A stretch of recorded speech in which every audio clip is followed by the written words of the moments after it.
ছোট থেকেই স্বপ্ন ছিল হকি স্টিক হাতে মাথা তুলে দাঁড়ানোর। ছোট থেকেই স্বপ্ন ছিল হকির সৌজন্যেই জীবনে প্রতিষ্ঠিত হওয়ার।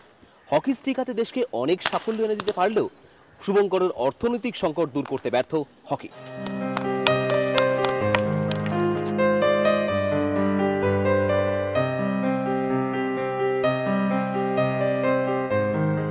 অনূর্ধ্ব 14, অনূর্ধ্ব 16, অনূর্ধ্ব 19 জাতীয় পর্যায়ে নিজের প্রতিভাকে তুলে ধরেছেন কলকাতার শুভঙ্কর।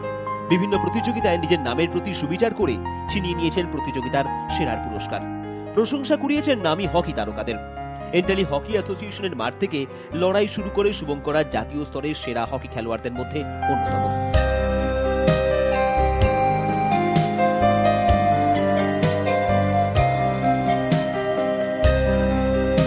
পদক আর পুরস্কারের বাড়ির আলমারিটা সাজানো থাকলেও আর্থিক অনটন কুড়ে কুড়ে খায় শুভঙ্করকে।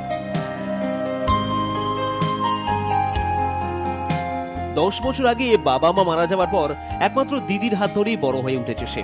দিদির টিউশন পড়িয়ে উপার্জন হওয়া সামান্য কিছু টাকাতেই সংসার চলে বাংলার এই হকি তারকা। 14 খেলেছি, 16 খেলেছি, 19 খেলেছি, 21 খেলেছি, সিনিয়র খেলেছি। আচ্ছা, তোমার সাফল্য কি কি পেয়েছো তুমি? আমি সিনিয়র ন্যাশনাল খেললাম এই 6 মাস আগে, কিছুদিন আগে, কিন্তু এখনও পর্যন্ত কোনো চাকরির আশা নেই। কেন কি আমার মা মারা যাওয়ার পরে দিদি আমাদের মানুষ করেছে, মেজ দিয়ে আমাদের, মানে 2 ভাই বোনকেই টিউশনি করে যেভাবে করে আমাদের মানুষ করেছে। বাড়িতে অনটন নিত্য সঙ্গী, নুন আনতে পান্তা ফোড়ানোর অবস্থা, কিন্তু মনে প্রাণে লড়াই করার মানসিকতা। এন্টালির মূল রাস্তা ছাড়িয়ে গলি তোষ্যগলি পেরিয়ে শুভঙ্করের বাড়ি। টালির ছাউনির একমাত্র ঘরেই দুই দিদির সঙ্গে জীবন যুদ্ধ চালিয়ে যাচ্ছে ভারতের হকির ভবিষ্যৎ। দিদির স্বপ্ন আরো বড় হোক আদরের ছোট ভাই। চোখের জল বেঁধে রেখে সেই সময়ের দিকেই তাকিয়ে দিদি। শুধু আক্ষেপ, একটা চাকরি যদি পেত শুভঙ্কর।